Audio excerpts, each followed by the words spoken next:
The future of North Dakota's rural grocery store system was once again one of the main topics at today's meeting of the North Dakota Commerce Committee. KX News reporter Robert Suhr was there and has the latest. Hi, Robert. Good evening to you both, Lauren and Nicholas. Now, access to fresh food right here in Bismarck is relatively easy, but that is not the case for those who live across North Dakota's rural communities.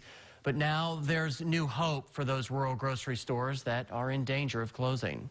In some instances, it's almost a dire situation.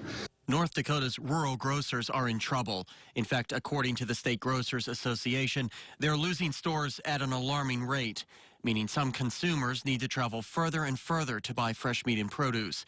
State Senator Sean Vita knows this problem directly, as he's run a store in Velva since 2003 and tells me a major challenge is dealing with home delivery services. It's hard to believe that somebody can throw a box of Oreos in a box and ship it to me cheaper than I can sell it right off my shelf.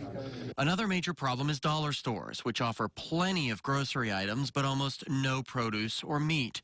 John Deisty is the head of the North Dakota Grocers Association and tells me this problem is not only impacting the smallest of North Dakota communities. We have some decent-sized communities that have good grocery stores that are starting to struggle, and the margins are getting less to operate on, and the squeeze is coming from the online retailers and the large box stores, and it's getting harder in the rural areas all the time. But there may be a little light at the end of the tunnel. A test project ongoing in the northeast part of the state is going well. It involves a new distribution hub that could get products to nearby stores with an average 14% price difference on wholesale food products. Also going well is a proposed climate-controlled grocery locker system. The system would include lockers that hold frozen and refrigerated products, and consumers would order online and the nearest store would deliver the items to the locker.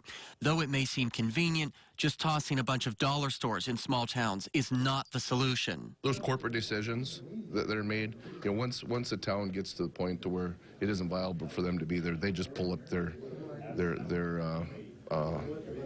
shelving and they take off and they put it someplace else. But the clock continues to tick, and many rural grocery stores are running out of time and money to continue to operate, putting the pressure on the state to act before the state rural system hits its expiration date.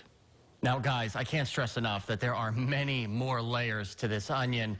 But one thing I want to add is next week, a mystery donor could be providing an extra $110,000 toward the pilot project.